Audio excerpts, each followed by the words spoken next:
Okay, so get ready because we're diving into, well, this is a topic you might not expect, Bitcoin. Hmm. But we're not talking about like price swings and all that today. Right.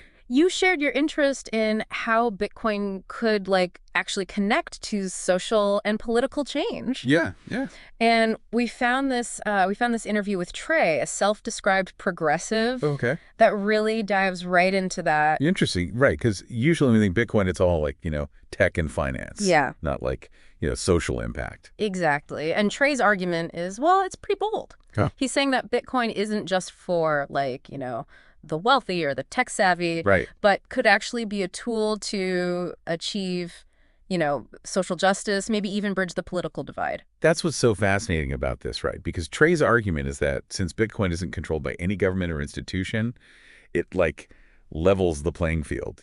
Okay. Imagine for a second if we didn't have these like constant political battles over like who controls the money supply. Okay, yeah, I'm trying to wrap my head around that. Yeah. So, like, if we take away that central control, how does that play out in the real world? Like, can you give me an example? Yeah, so think about the current debate around central bank digital currencies, for example, right? Hmm. It's highly politicized. Yeah. Trey suggests that because Bitcoin operates independently of any government, it could sidestep those heated debates and potentially offer like this neutral ground Okay. for people on both sides to kind of agree on a monetary system. That's a really interesting thought. And Trey actually connects this back to sound money principles, Right. which is something we often associate with, the political right. Yeah. But he's arguing that fiscal responsibility, potentially, achieved through Bitcoin, could actually align with progressive values too.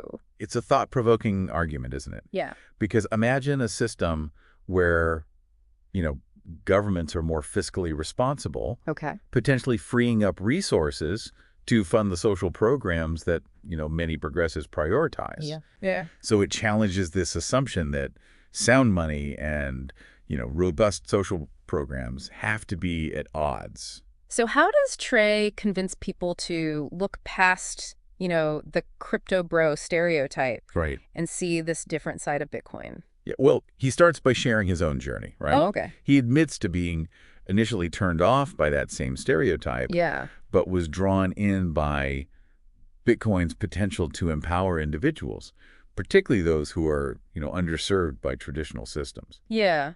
And I think that resonates with, a lot of people, especially, anyone who's ever felt like the system wasn't working for them. Yeah. But he doesn't shy away from kind of like the elephant in the room either. He Yeah. acknowledges that a lot of progressives, feel uncomfortable even talking about money. Absolutely. And he struggled with that too. But then he flips the script. Okay. He argues that, like, ignoring money actually benefits those already in power. Mm. So if you're serious about social justice, you need to understand how money works, Right. and how it could be used to create a more equitable system. It's like he's saying, don't cede that power to the people who might not share your values. Exactly. And this leads to his big idea, self-custody. Yes. Instead of relying on banks or institutions, he believes everyone should, hold their own Bitcoin. Right. It aligns perfectly with that progressive value of, decentralizing power. Yeah. He believes self-custody empowers individuals by giving them, like, direct control Yeah. over their assets.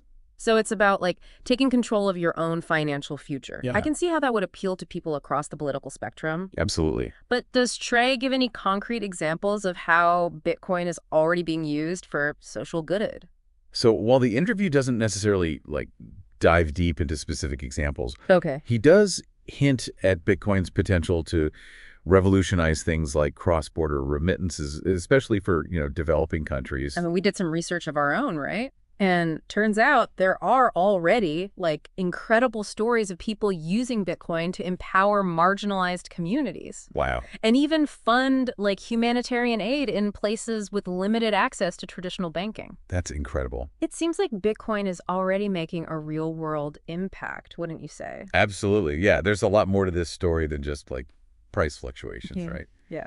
It seems like Trey is onto something with this idea of Bitcoin as a tool for, social and political change. So Trey's argument is that instead of like, fixating on Bitcoin's price volatility, we should be focusing on its potential to, create a more equitable world. Right. It's a pretty radical idea when you think about Yeah, it. yeah. Because he's challenging us to really think about why do we accept a system where like a select few control the money supply? Right. He's asking if there's a better way. And for him, that better way is Bitcoin, right? Yeah. Like, he really wants people to move beyond, like, their preconceived notions and really grapple with its potential, even if it makes them uncomfortable.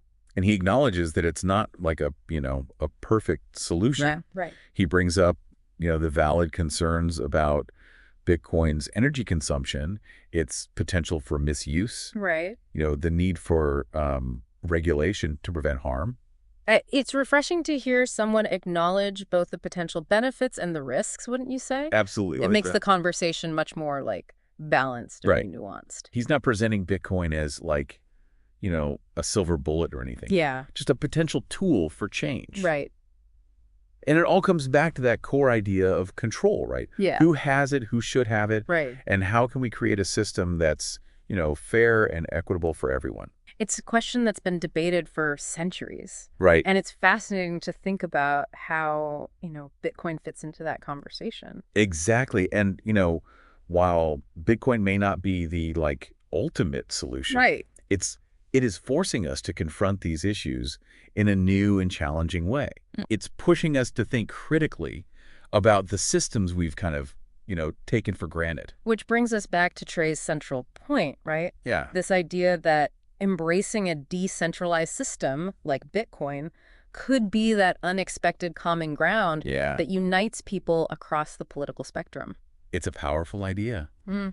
I mean, after all, whether you're on the left, right, or somewhere in between, Right. don't we all want a system that's like transparent, accountable, Yeah. and, works for everyone? That's the million-dollar question, isn't it? It really is. But before we get too far ahead of ourselves, I think it's important to unpack how Bitcoin actually works because understanding the technology Yeah. is key to understanding its potential. You're right. We need to go beyond just talking about like the what and kind of delve into the how. Right. So to understand how Bitcoin achieves this, decentralization that Trey keeps talking about, Yeah. we need to understand something called the blockchain. Okay. Blockchain. It's a word that gets thrown around a lot. Right.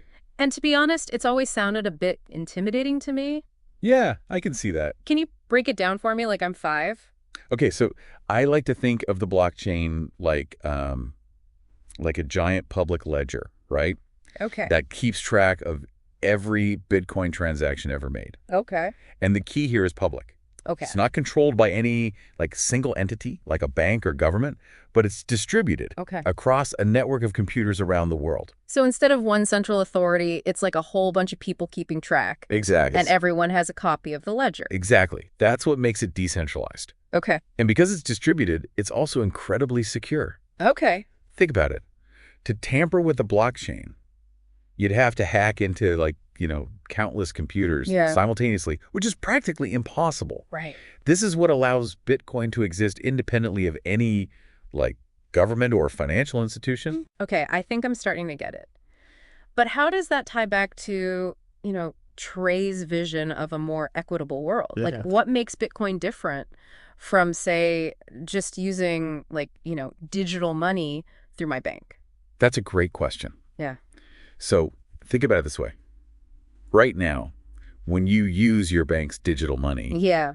you're essentially trusting them Right. to handle your transactions and keep your money safe. Right. You're relying on that centralized authority. Which, let's be honest, hasn't always worked out so well for people, especially in places with, corrupt or unstable financial systems. Precisely.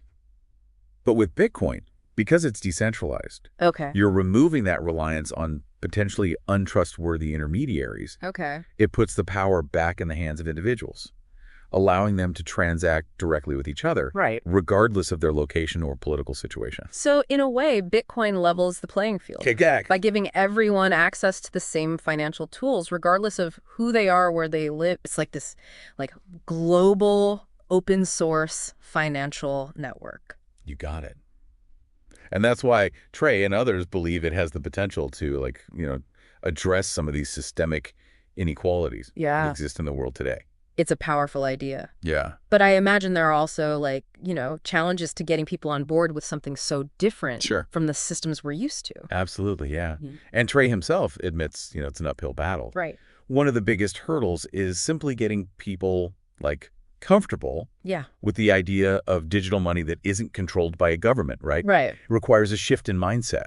Not to mention the technology itself can seem, complex, as we've just discovered. Yeah. But it seems like understanding the basics, like we just did with the blockchain, is crucial for being able to have, informed conversations about Bitcoin's potential and its limitations. 100%. And that's what makes Trey's message so important. Yeah. He's encouraging people, especially those who might be, like, skeptical, to, look beyond the stereotypes and the, like, technical jargon and really engage with the ideas behind Bitcoin. Because, as he said, it's not about blindly accepting Bitcoin as a, like, magical solution. Right. It's about having open and honest conversations, swaying the potential benefits against the risks, and, working together to create a more just and equitable world. Right. Whether or not Bitcoin ultimately lives up to that potential, remains to be seen. It's still early days. Exactly. But what's clear is that Trey's perspective and his personal journey with Bitcoin raises some really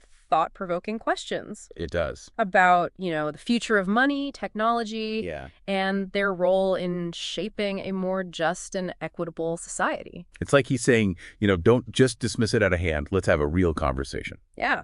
And that's what we've tried to do here today, right? To spark your curiosity, encourage you to do your own research. Right. And maybe, just maybe, like, open your mind to a whole new way of thinking about money and its role in the world. Well said.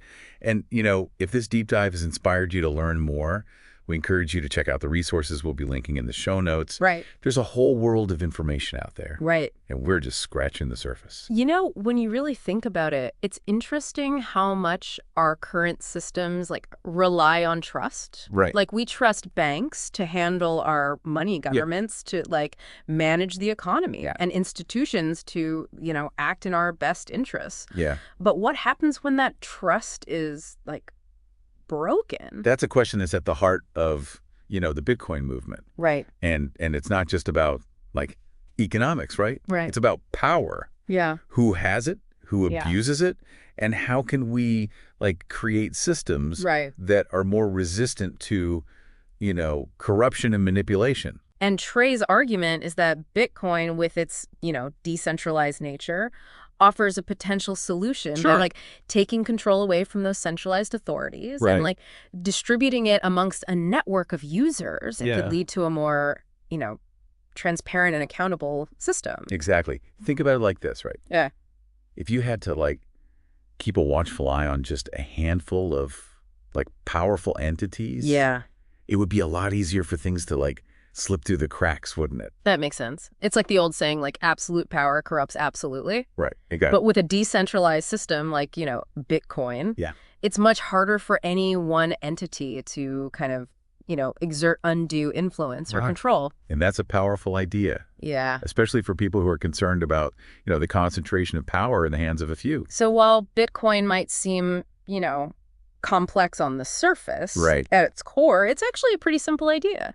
A system designed to give individuals more control over, their own financial lives. Right. And create a more equitable playing field. And that's what makes it so, like, revolutionary. Yeah. It's not just about technology. It's about challenging, like, the status quo. Right. And reimagining what's possible. It's about asking ourselves, what kind of world do we want to live in? Yeah. And for Trey, that's a world where, power is more evenly distributed. Right. Where, like, individuals have more agency. Yeah. And where everyone has the opportunity to thrive regardless of, their background or their circumstances. It's a vision that resonates with a lot of people. Yeah. Even those who might not fully understand, like, the technical details of Bitcoin, Right. And it's a conversation that's just beginning. So as you go about your day-to-day, think about the systems that you interact with, the ones you trust and the ones that maybe leave you feeling, a little uneasy. Could a decentralized approach, like the one Bitcoin offers, be a step towards a better future?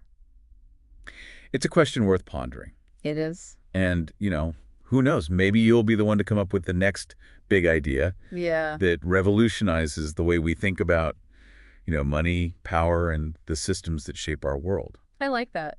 Well, hey, thanks for joining us on this deep dive. Yeah, thanks for having me. Until next time, stay curious.